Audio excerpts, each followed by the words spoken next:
इतिहासकार लिखते हैं कि अंग्रेज जब कलकत्ता से वापस इंग्लैंड जाते थे तो पानी के लिए जहाज में गंगा का पानी लेके जाते थे, क्योंकि वो सड़ता नहीं था। इसके विपरीत अंग्रेज जो अपने देश की पानी लेके आते थे वो रास्ते में ही सड़ जाता था। जी, हम बात करेंगे पहले गंगा जल की वैज्ञानिक विशेषता की, फिर हम बात करेंगे माँ गंगा धरती पर कैसे आई थी। गंगा जल की विशेषता में वैज्ञानिक दृष्टिकोण से एक प्रामाणिक उदाहरण है।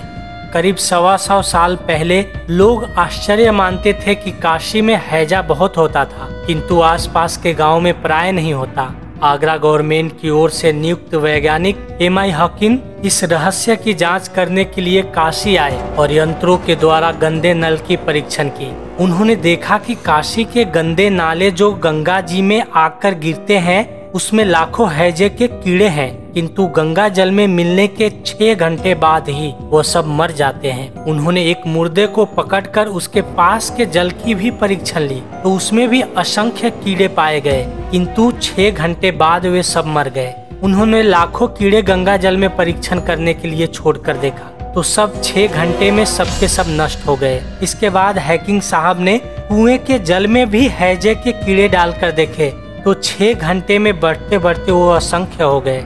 अतः आश्चर्यचकित होकर उन्होंने कहा कि हिंदू लोग गंगा जल को जो इतना पवित्र मानते हैं और गंगा जी को देवी मानते हैं, उसके भीतर बहुत कुछ तत्व और रहस्य है। कई इतिहासकार बताते हैं कि सम्राट अकबर स्वयं तो गंगा जल का सेवन करते ही थे, मेहमानों को भी गंगा जल पिलाते थे।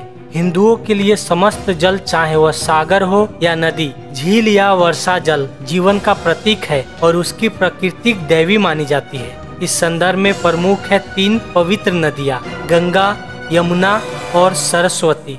ब्रह्मवैवर्त पुराण में गंगा को संबोधित करने वाले एक पद में स्वयं शिव कहते हैं, पृथ्वी पर लाखों जन्म जन्मांतर के दौरान एक पापी जो पाप के पहाड़ जुटा लेता है, गंगा के एक पवित्र स्पर्श मात्र से लुप्त हो जाता है। जो व्यक्ति इस पवित्र जल से आंध्र हवा से सांस भी ले लेगा वह निष्कलंक हो जाएगा। गंगा के दिव्य शरीर के स्पर्श मात्र से ही व्यक्ति पवित्र हो जाता है। आइए हम जानते हैं कि माँ गंगा स्वर्ग से उतरकर पृथ्वी पर कैसे आई थी। एक समय कुछ राक्षस थे जो ब्राह्मण ऋषियों मुनियों को तंग करते थे और उनके भजन पूजा में बाधा डाला करते थे। जब उनका पीछा किया जाता तो वे समुद्र में जाके छिप जाते थे, मगर रात में फिर आकर सताया करते थे। एक बार ऋषियों ने ऋषि अगस्त्य से प्रार्थना की कि वे उनको राक्षसी प्रलोभन की यातना से मुक्त करें। उनकी सहायता के उद्देश्य से अगस्त्य ऋषि राक्षसों समेत समुद्र को पी गए। इस प्रकार राक्षसों का अंत हो गया, किंतु पृथ्वी जल से शून्य हो गई। तब मनुष्यों ने एक और ऋषि भगीरथ से प्रार्थना की कि वे सूखे की विपदा से उन्हें छुटकारा दिलाए।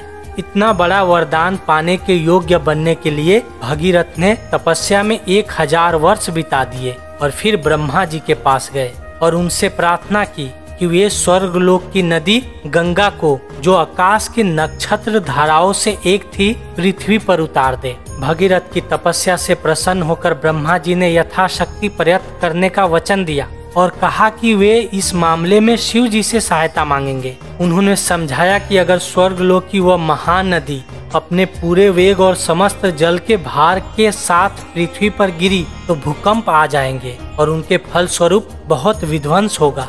अतः किसी को उसके गिरने का आघात सहकर उसका धक्का कम करना होगा। यह काम शिव जी के अतिरिक्त कोई और कर नहीं सकता। भगीरथ उपवास और प्रार्थनाएं करते रहे। समय आने पर शिव जी पसीजे। उन्होंने गंगा को अपनी धारा पृथ्वी पर गिरने दी और उसके आघात को कम करने के लिए उन्होंने पृथ्वी और आकाश के बीच अपना सिर रख दिया। स्वर्गलोक का जल तब उनके केशों से होकर हिमालय में बड़े सुचारू रूप से बहने लगा।